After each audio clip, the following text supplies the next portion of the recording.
স্বাধীনতা স্বাধীনতা স্বাধীনতা 5ই আগস্টের পর থেকে 95% মানুষের স্বাধীনতা হরণ করে লাল স্বাধীনতাকে আনন্দ উল্লাসে বরণ করে দেশের ভিতরে যা ইচ্ছে তাই করে নিজেদের ব্যক্তি স্বার্থ হাসিল করে দেশের 5 ভাগ মানুষ এখন ভোগ করছে লাল স্বাধীনতার সুফল। বলে যাচ্ছে বড় বড় কথা, সত্য যা জানে শুনে দেখি, তাই নিয়ে কিছু বলি লিখি। বনে বনে ফুটে ওঠা ফুলের সুবাস, পূর্ণিমা 4টির আলো উচ্ছ্বাস, ফুলে ফুলে ভ্রমরের গুনগুন সুর, এর চেয়েও স্বাধীনতা মিষ্টি মধুর। বসন্তের সুখময় মৃদু সমীরণ, পৌষের মিঠে মিঠে রবির কিরণ, হেমন্তের ভাপা পিঠে সিন্নি পায়েস, এর চেয়েও আরো মিঠে স্বাধীন স্বদেশ। গ্রীষ্মের বটবৃক্ষের ছায়া বনানীর কোল, বর্ষায় নিয়ে ওঠা ক্ষেতের ফসল, যৌবনে মধুমাখা পেয়সীর হাসি, এর চেয়েও স্বাধীনতা ভালো আরো বেশি।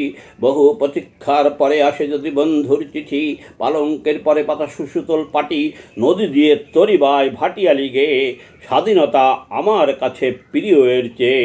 পরাধীন যন্ত্রণার ঘিরচার পাশে এমন বন্দি জীবন কেবা ভালোবাসে, মুক্তির মেঠো পথে সুখ খুঁজে পায়, স্বাধীনতা প্রাণ দিয়ে ভালোবাসি তাই। 5ই আগস্টের পর থেকে 95% মানুষের ব্যক্তি স্বাধীনতা নাই। 90% মানুষ এখন বলছে আগেই ভালো ছিলাম, আমাদের স্বাধীনতা রক্ষায় আবার শেখ হাসিনাকে চাই। সকলে শেখ হাসিনার আগমনের আছে অপেক্ষায়। এখন যারা জয় বাংলা কয়, এদের 80% দল ক্ষমতায় থাকতে দলের বেঈমান মুনাফিক নেতারা স্বাধীনতা হরণ করেছিল। তাদের স্বাধীনতা আগেও ছিল না, এখনও নাই।